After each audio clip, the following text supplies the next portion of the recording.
Mến chào các bạn. Hôm nay mình sẽ hướng dẫn các bạn móc một chiếc túi từ sợi macrame 2mm.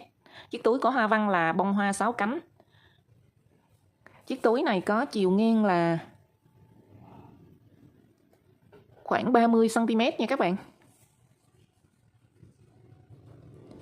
Và chiều cao đến phần miệng túi là 25cm.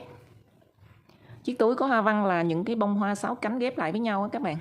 Rất là xinh xắn và dễ thương.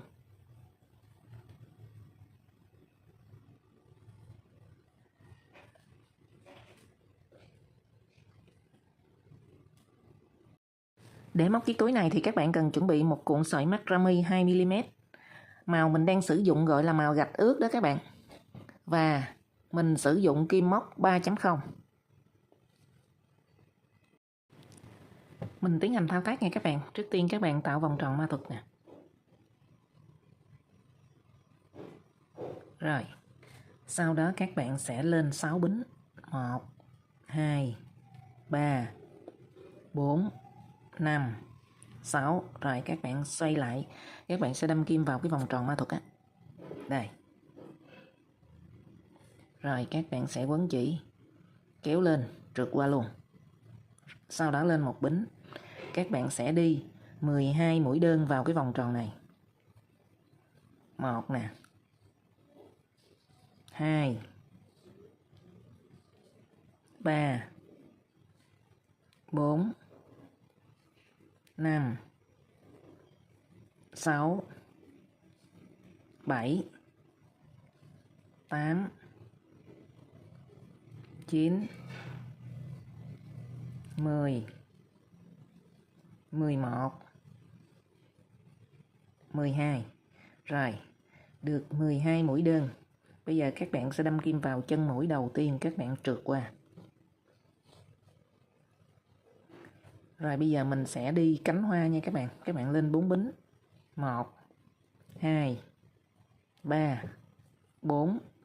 Rồi các bạn sẽ đi 2 mũi kép đôi chung chân vào chân mũi các bạn vừa trượt nè. Các bạn quấn chỉ 2 lần. Đâm kim vào ngay cái chân mũi các bạn vừa trượt đó. Quấn chỉ kéo lên. Các bạn kéo lên cao cao chút xíu để mình làm một cái cánh hoa cho nó dài dài ra ha. Rồi các bạn quấn chỉ kéo qua 2 sợi. Tiếp tục quấn chỉ kéo qua 2 sợi nữa. Rồi các bạn ngưng ở đây, chúng ta lại quấn chỉ 2 lần nữa. Mình đi một mũi kép đôi nữa chung chân vào cái chân mũi các bạn vừa đi mũi kép đôi trước đó. Quấn chỉ kéo lên. Rồi quấn chỉ kéo qua 2 sợi. Tiếp tục quấn chỉ kéo qua 2 sợi nữa. Trên kim có 3 sợi. Các bạn quấn chỉ kéo hết qua. Rồi. Bây giờ các bạn lên 3 bính. 1, 2, 3. Các bạn lên 3 bính. Sau đó các bạn sẽ trượt vào cái chân mũi tiếp theo. Đây. Quấn chỉ kéo lên và trượt qua luôn. Rồi lúc này các bạn đã được một cánh hoa. Tiếp tục. Các bạn muốn đi một cánh hoa mới thì các bạn sẽ trượt đến chân mũi tiếp theo. Đó. Rồi lên 4 bính. 1, 2, 3, 4. Quấn chỉ 2 lần. Đâm kim vào cái chân mũi các bạn vừa trượt. Mình đi 2 mũi kép đôi chung chân vào đây. Đó, các bạn đi một mũi, sau đó các bạn chờ. Rồi tiếp tục quấn chỉ. Đâm kim vào đúng chân mũi đó luôn. Kéo lên. Quấn chỉ kéo qua 2 sợi. Quấn chỉ kéo qua 2 sợi. Trên kim có 3 sợi. Các bạn quấn chỉ kéo hết qua. Rồi sau đó các bạn lên 3 bính. 1, 2, 3. Và các bạn trượt vào chân mũi tiếp theo. Đó.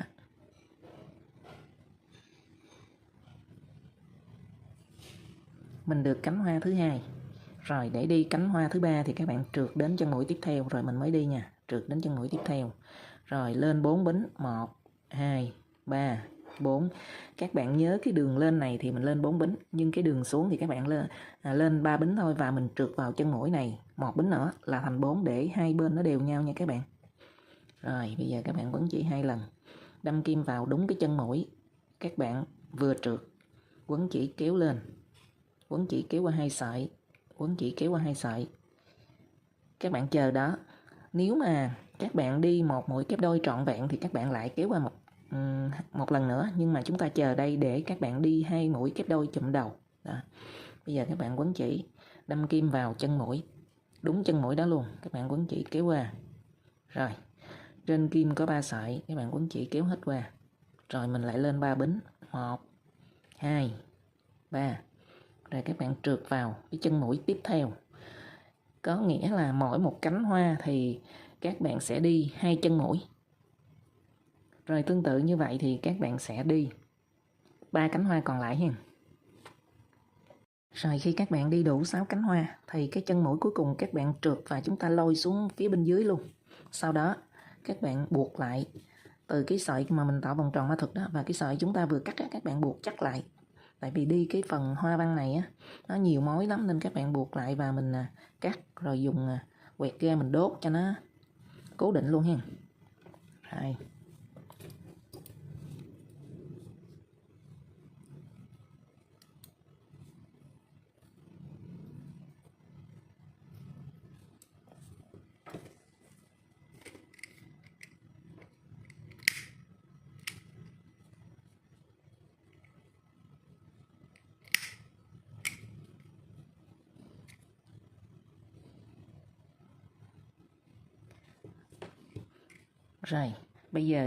Rồi bây giờ các bạn cũng đi một bông hoa như thế này, nhưng chúng ta đi 3 cánh thôi. Rồi bắt đầu các bạn đi cánh thứ tư thì chúng ta sẽ kết vào. Bây giờ mình lên cánh thứ tư này các bạn lên 4 bính. Rồi đi mũi kép đơn đầu tiên, kép đôi chứ các bạn, mình đi mũi kép đôi đầu tiên, mũi kép đôi thứ hai. Rồi các bạn quấn chỉ kéo qua, sau đó các bạn gỡ kim ra nè, các bạn đâm kim vào một cánh hoa của bông hoa đầu tiên mà các bạn đâm kim vào ở giữa nha. Cái phần mũi này nè là các bạn sau khi 3 mũi kép đôi chụm đầu nè, thì bây giờ các bạn không có đâm kim vào đây mà mình đâm kim vào ở giữa. Đó, ở giữa là trước của cái mũi mà các bạn kéo qua chụm đầu 3 mũi lại đó. Các bạn đâm kim vào đây. Sau đó mình kéo cái sợi chỉ qua. Rồi, các bạn sẽ lên 3 bính. Các bạn sẽ trượt vào chân mũi tiếp theo. Rồi, lại đi một cánh hoa mới. Các bạn trượt vào chân mũi tiếp theo nữa, lên 4 bính. Đi 2 mũi kép đôi chung chân.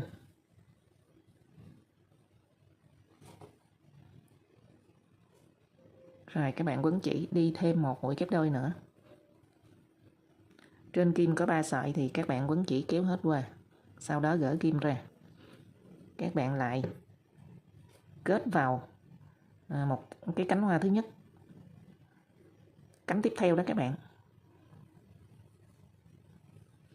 Rồi các bạn lên 3 bính. 1, 2, 3. Sau đó mình trượt vào chân mũi tiếp theo. Rồi là các bạn đã kết 2 bông hoa lại với nhau. Còn một cánh cuối cùng thì các bạn đi không kết vào đâu hết. Bạn đi một cánh cho đủ 6 cánh.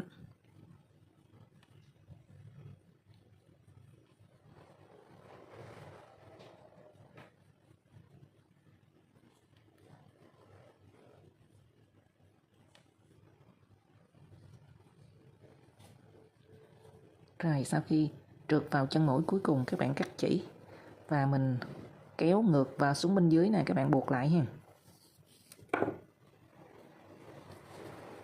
Buộc lại và các bạn dùng quẹt ga mình đốt cho nó sát lại ha.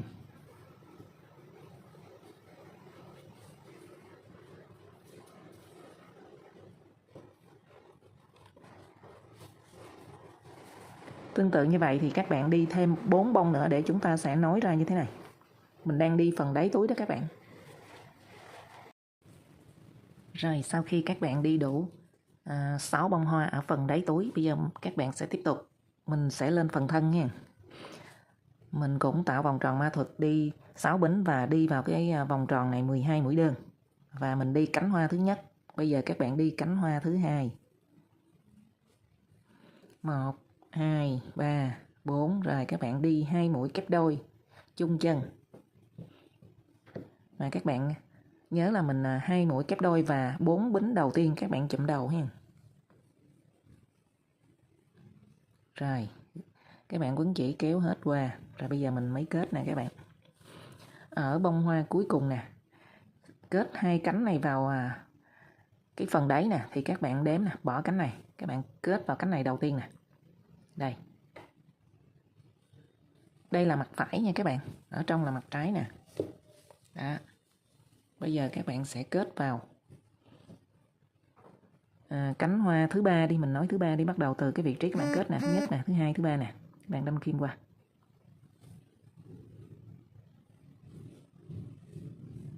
Rồi các bạn lên 3 bính, 1, 2, 3. Rồi các bạn sẽ đâm kim vào chân mũi tiếp theo ở trong cái vòng tròn 12 mũi đơn á. Các bạn trượt nè. Bây giờ mình đi, các bạn trượt đến chân mũi tiếp theo. Mình đi cánh hoa thứ ba. Các bạn lên 4 bính. Rồi, đi 2 mũi kép đôi chung chân vào nữa.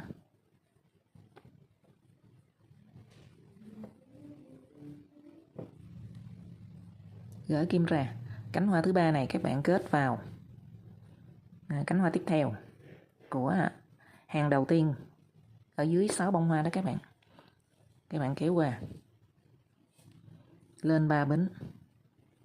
Sau đó các bạn kết vào chân mũi tiếp theo. Rồi trượt đến chân mũi tiếp theo nữa.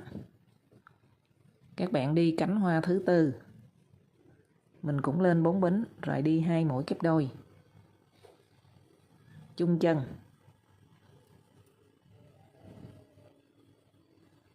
Rồi, các bạn sẽ kéo chỉ qua để cho nó chụm đầu lại và gỡ kim ra. Ở cánh hoa thứ tư thì các bạn kết vào đây. Kết vào phần tiếp giáp của hai cánh hoa ở phần đáy túi đó. Để các bạn kết vào đây.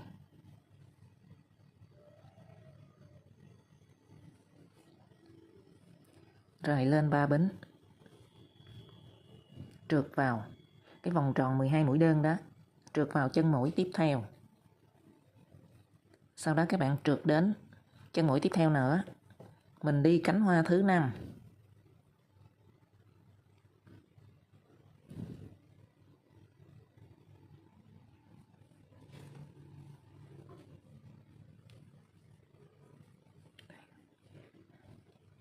Rồi, khi các bạn kéo chỉ qua chụm đầu, 2 mũi kép đôi và 4 bính các bạn lên đó, mình gỡ kim ra. Bây giờ các bạn lại kết vào cái bông hoa tiếp theo nữa. Đây, cánh hoa tiếp theo nè. Rồi các bạn kéo chỉ qua.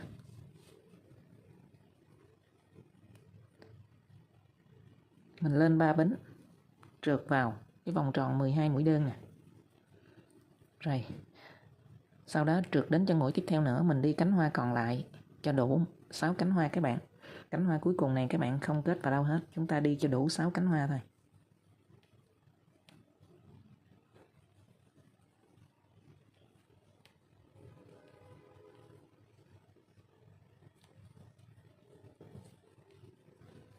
Rồi bây giờ mình đang lên phần thân rồi đó các bạn, bông hoa đầu tiên của phần thân. Các bạn cắt chỉ và giấu sợi chỉ luôn ha. Mình kéo lên, sau đó mình kéo ngược lại xuống cái phần ở bên trong và các bạn buộc lại.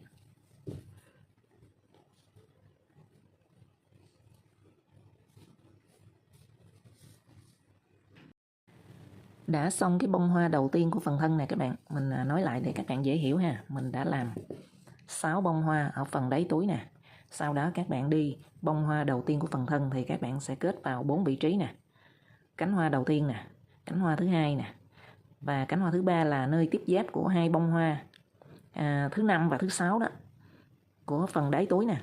Rồi cánh hoa tiếp theo là các bạn kết vào cánh hoa thứ 5. Đây các bạn hình dung đây, cánh hoa thứ nhất nè. Ý bông hoa thứ nhất, thứ hai, thứ ba, thứ tư, thứ 5 và thứ 6 thì ở vị trí bông hoa thứ 6 thì các bạn kết hai cánh rời nè, các bạn kết vào đây. Sau đó cánh hoa tiếp theo, cánh hoa thứ ba của cái phần bông hoa phần thân đó thì các bạn kết vào vị trí tiếp giáp của bông hoa thứ 5 và thứ 6. Rồi cánh hoa tiếp theo thì các bạn kết vào một cánh hoa của bông hoa thứ 5 nè, ở vị trí thứ 5 là 1 2 3 4 5 nè. Rồi, bây giờ các bạn cũng đi bông hoa tiếp theo, thì bắt đầu lên phần thân thì chúng ta sẽ kết 4 vị trí nha các bạn. 1 2 3 4. Đây, các bạn nhìn nè, bắt đầu bông hoa thứ 2 của phần thân đó, chúng ta đi kết vào đây 1 nè, 2 nè, 3 nè, 4. Rồi bây giờ chúng ta đi bông hoa thứ 2 của phần thân. Các bạn đi cánh hoa thứ 2 ha. 1 2 3 4. Đi 2 mũi kép đôi chung chân nữa.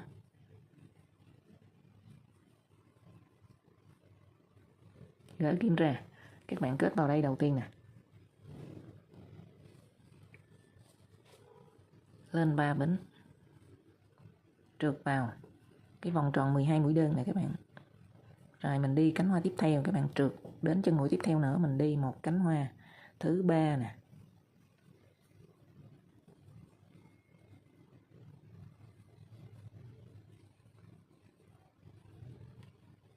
Gỡ kim ra. Các bạn kết vào vị trí tiếp giáp của 2 cánh hoa này nè. Đó, các bạn đâm kim qua. Kéo chỉ trượt qua luôn. Rồi các bạn lên 3 bính trượt vào cái vòng tròn 12 mũi đơn. Đi cánh hoa thứ 4, các bạn trượt lên, chúng ta đi cánh hoa thứ 4 nè.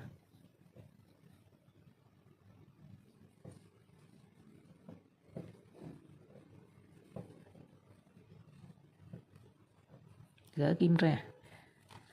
Đây, các bạn đâm kim vào cái phần tiếp giáp của 2 cái cánh hoa ở dưới nè. Đây, tiếp giáp của bông hoa thứ 4 và bông hoa thứ 5 của phần đáy túi. Đó.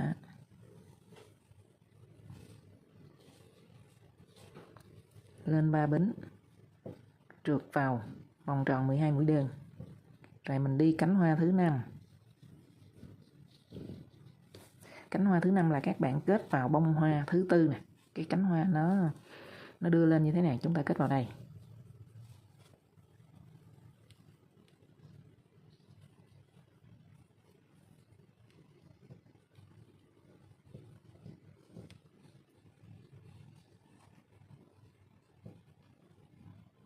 Gỡ kim ra. Đây, các bạn kết vào bông hoa thứ 4 nè.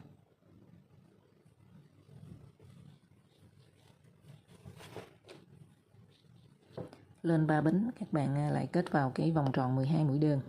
Và cánh hoa còn lại chúng ta đi không kết vào đâu hết, chúng ta đi cho đủ 6 cánh hoa.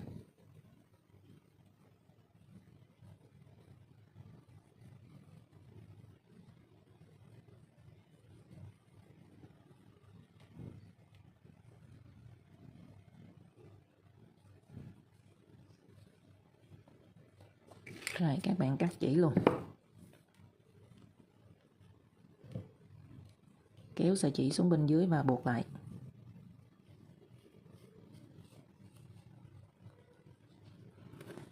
Rồi tương tự như vậy thì các bạn sẽ đi thêm là 1 2 bông hoa nữa đi. Đến bông hoa thứ 3 này thì chúng ta gặp nhau để mình đi cho nó tròn vòng lại các bạn. Mình đi 2 bông nữa đi các bạn. Rồi sau khi các bạn đi 4 bông hoa của phần thân. Đây 1 2 3 4, còn ở dưới này là 6 bông hoa của phần đáy túi. Thì các bạn hình dung bông hoa thứ nhất và bông hoa thứ 6 nó sẽ dựng lên như thế này nè. Đó. Bông hoa thứ 6 này các bạn, nó đang dựng lên. Đó. Bây giờ các bạn đi bông hoa thứ 5 của phần thân thì mình sẽ kết vào 5 vị trí. Đó là các bạn sẽ kết vào đây nè. 1 2 3 4 và cái bông hoa đầu tiên các bạn kết vào 2 cánh luôn. Đây, bây giờ mình đi nè, các bạn đi 1 cánh đi.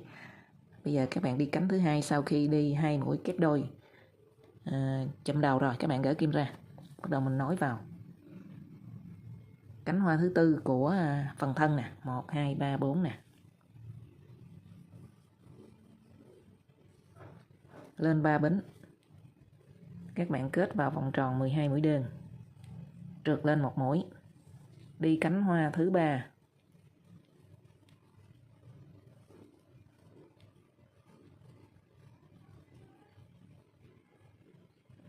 Rồi sau khi các bạn kéo 2 mũi kép đôi và 4 bính này chụm đầu, các bạn gỡ kim ra. Mình kết vào phần tiếp giáp của cánh hoa phần thân và cánh hoa của phần đáy túi nè. Đó, các bạn thấy chúng ta kết vào đây. Lên 3 bính. Kết vào vòng tròn 12 mũi đơn. Rồi trượt lên một mũi. Đi cánh hoa thứ tư.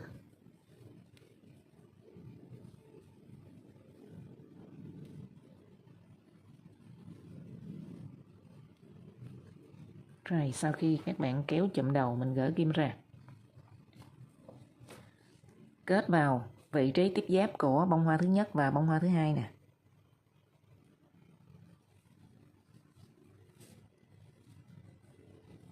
Lên 3 bính, các bạn lại kết vào vòng tròn 12 mũi đơn và đi cánh hoa thứ 5.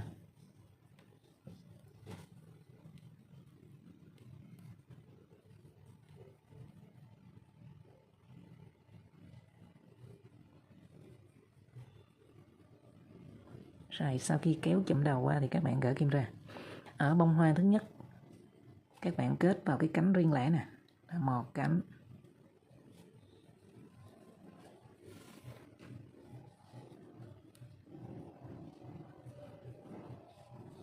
Rồi các bạn trượt, chúng ta sẽ đi cánh hoa cuối cùng.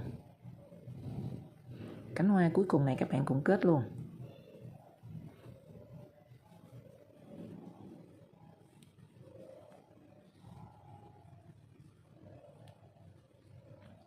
Gỡ kim ra nè, các bạn kết vào cánh hoa đầu tiên nè.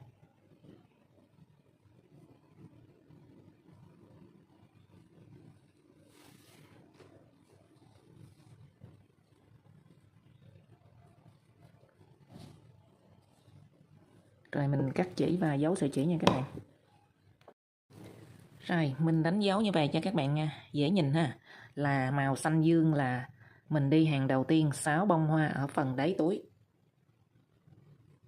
Và bắt đầu lên phần thân là màu xanh lá cây nè. Các bạn thấy bông hoa đầu tiên mình đi là 1 nè, 2, 3, 4, 5. Là bắt đầu lên phần thân nè. Đó.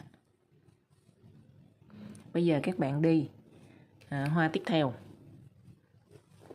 Thì ở vị trí bông hoa thứ nhất nè, các bạn sẽ kết vào đây 1 vị trí, 2, 3, 4. Đó, bây giờ các bạn ở bông hoa thứ nhất nè, các bạn kết vào cánh hoa đầu tiên, cánh hoa thứ hai, nơi tiếp giáp của bông hoa thứ nhất và bông hoa thứ hai nè, nơi và cánh hoa thứ hai. Rồi bây giờ mình đi nè các bạn cũng đi vòng tròn 12 mũi đơn. Cánh hoa đầu tiên, cánh hoa thứ hai thì mình sau khi kéo qua chụm đầu 2 mũi kép đôi và 4 bính thì các bạn gỡ ra nè. Mình đâm kim vào cái bông hoa đầu tiên nè. Bông hoa đầu tiên thì chỉ còn 2 cánh rời ra thì các bạn đi cánh đầu tiên. Rồi lên 3 bính, kết vào vòng tròn 12 mũi đơn. Trượt tới mũi tiếp theo để mình đi cánh hoa thứ 3.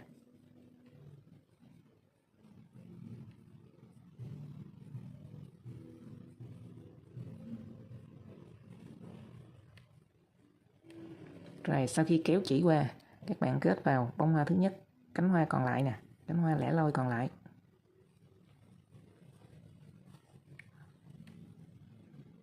Rồi các bạn trượt vào vòng tròn 12 mũi đơn.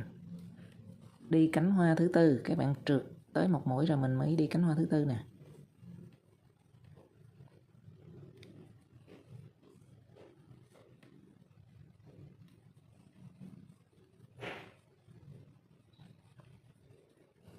Rồi sau khi kéo qua 3 mũi chụm đầu, các bạn sẽ kết vào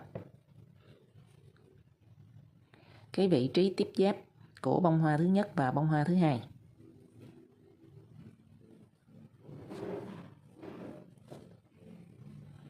Lên 3 bính, trượt vào vòng tròn 12 mũi đơn. Sau đó các bạn trượt tới một mũi nữa, lên 4 bính đi cánh hoa tiếp theo.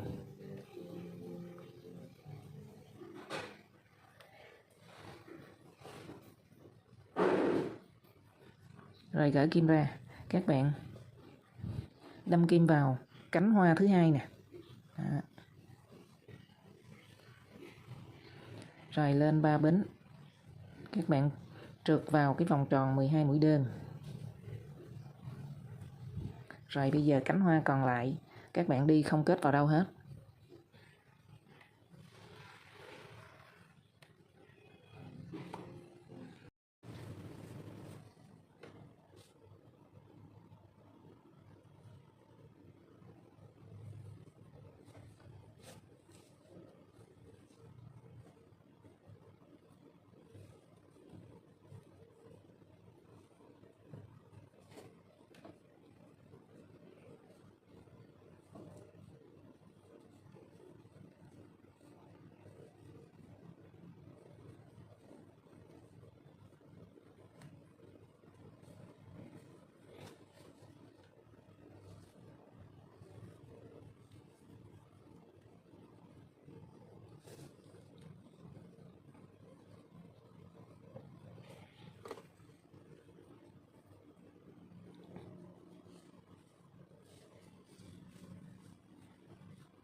Chúng ta đang ở vòng 1 của phần thân nè các bạn. Ở phần thân thì các bạn sẽ đi mỗi vòng là 10 bông hoa. 1, 2, 3, 4, 5. Rồi các bạn xoay qua bên này. 5 rồi. 6, 7, 8, 9 và bông hoa số 10 nè các bạn.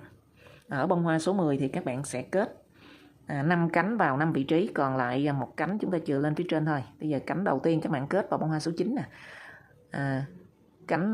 Cánh thứ nhất nè, cánh thứ hai nè, cánh thứ ba thì các bạn kết vào nơi tiếp giáp của bông hoa số 9 và bông hoa số 5 của phần đáy.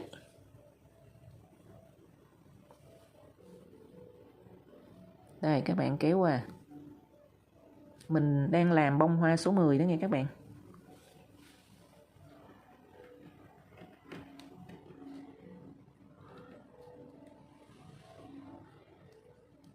Dán lên luôn cho các bạn dễ nhớ. Rồi, bây giờ các bạn lên 3 bính. Mình kết vào cái vòng tròn 12 mũi đơn nè. Sau đó các bạn trượt tới chân mũi tiếp theo và đi cánh hoa thứ tư.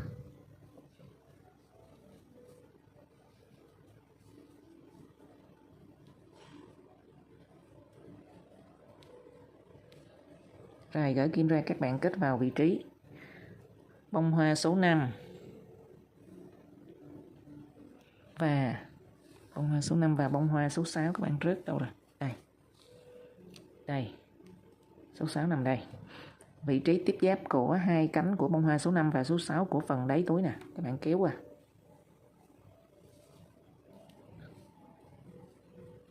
Rồi các bạn đâm kim vào vòng tròn có 12 mũi đơn nè, trượt. Sau đó các bạn trượt tới một mũi nữa. Và các bạn đi, các bạn sẽ đi cánh hoa thứ 5. 1, 2, 3, 4. Rồi mình đi 2 mũi kép đôi chung chân.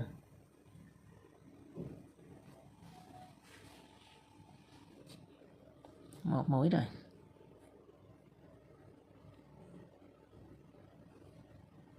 Mũi thứ hai. Sau đó các bạn gỡ kim ra. Mình kết vào bông hoa thứ 6 mà cánh tiếp theo này các bạn. Đó, các bạn kéo qua.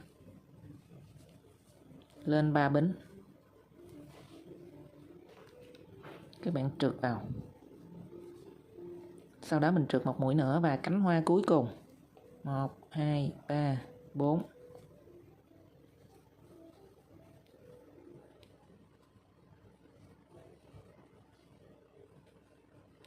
Gỡ kim ra, các bạn kết vào cánh hoa còn lại của bông hoa thứ 6 ở phần đáy túi đó các bạn.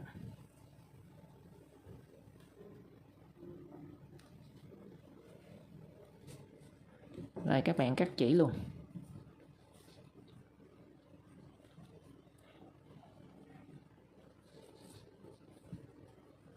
Rồi ở vị trí mình vừa đi xong là bông hoa số 10.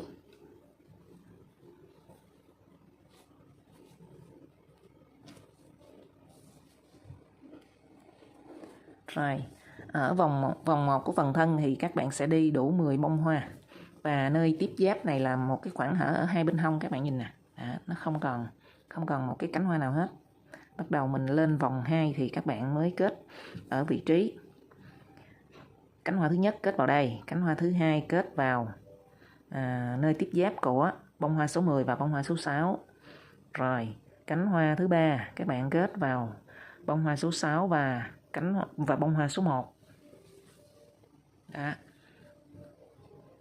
1 vị trí nè, 2 nè, 3 nè và 4. Đây, các bạn kết vào 4 vị trí nè.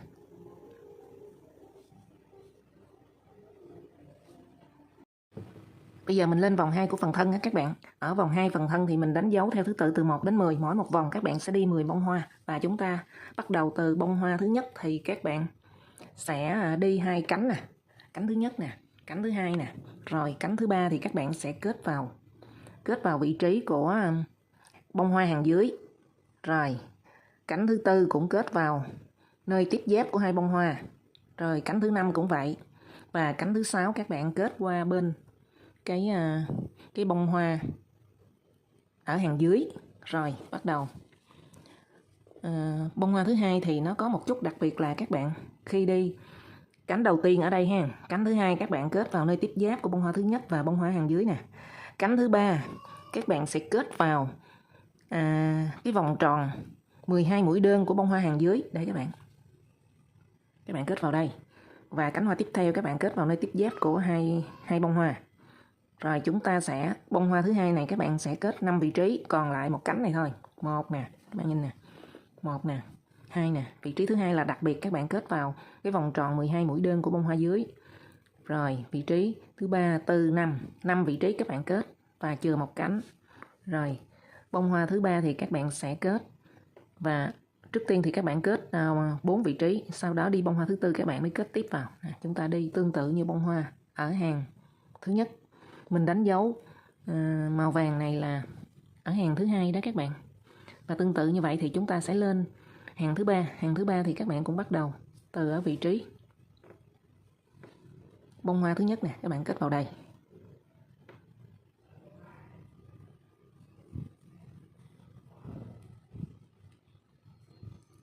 Đây mình đang lên hàng thứ ba đó các bạn.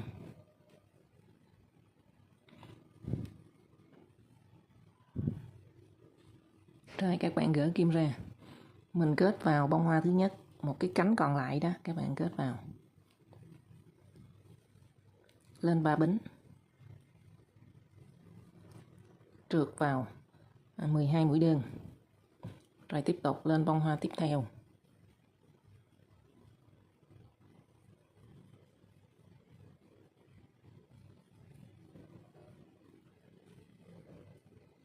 Rồi các bạn kết vào vị trí tiếp giáp của bông hoa thứ nhất và bông hoa thứ hai.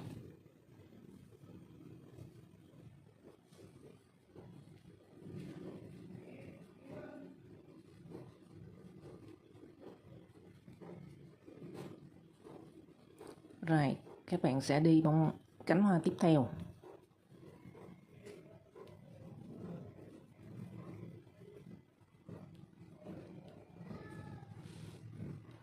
Rồi các bạn kết vào bông hoa thứ hai mà cái cánh còn lẻ loi ở trên này.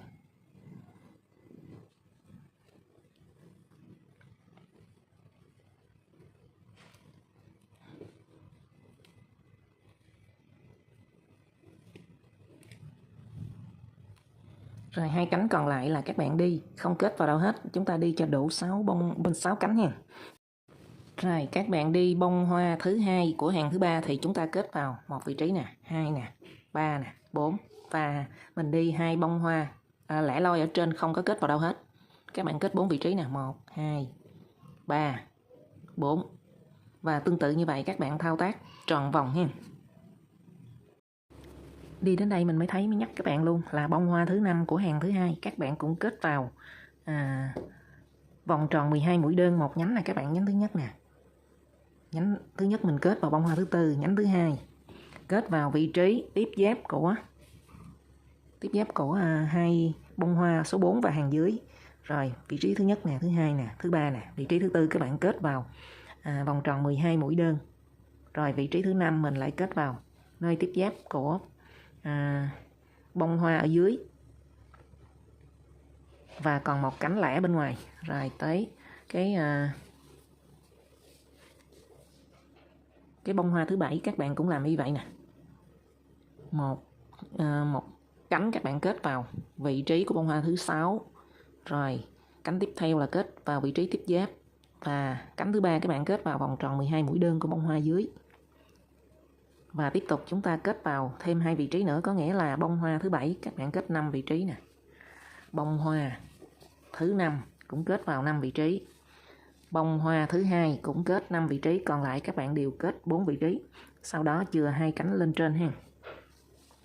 Rồi các bạn nhớ vòng 2 thì các bạn bông hoa thứ 2, bông hoa thứ 5, bông hoa thứ 7 là các bạn kết vào 5 vị trí, chừa lại một cánh ở trên. Rồi các bạn lên tổng cộng là 5 hàng. Nhưng mà chỉ có hàng thứ hai là nó hơi rối, là các bạn có một cánh hoa mình kết vào cái vòng 12 mũi đơn thôi. Còn lại các cánh hoa trên sau khi chúng ta đi vào vòng 2 xong á, thì bắt đầu vào vị trí ổn định là các bạn chỉ kết vào trên đỉnh của cánh hoa thôi. Và chúng ta từ hàng thứ 3, thứ 4, thứ 5 là các bạn cứ đi đều đặn, nó không có gặp rắc rối gì hết. Thành ra là chúng ta tiếp tục lên 3 hàng nữa là thành tổng cộng phần túi này 5 hàng. Rồi bây giờ các bạn sẽ đi phần quai ha.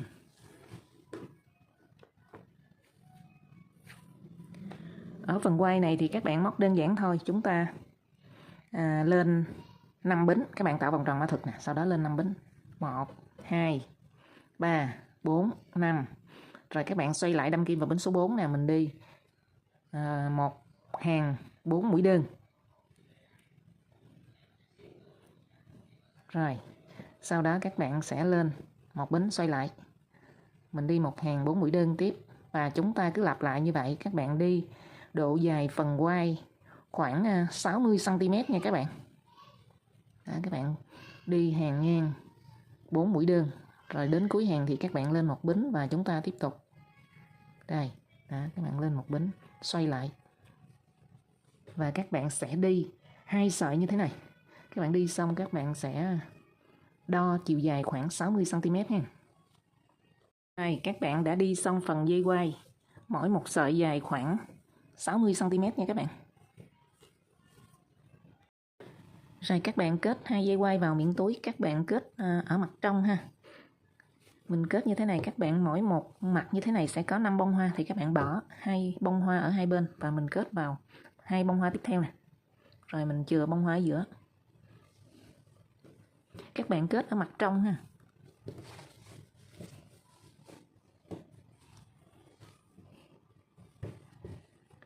Vậy là xong rồi đó các bạn. Mình vừa hướng dẫn xong phần móc chiếc túi từ những cái bông hoa 6 cánh ghép lại với nhau. Rất là xinh xắn luôn. Các bạn hãy nhanh tay chọn màu chỉ mà mình yêu thích để thao tác một chiếc túi bổ sung vào bộ sưu tập túi của mình nhé. Mình chúc các bạn móc thành công. Cảm ơn các bạn đã xem video.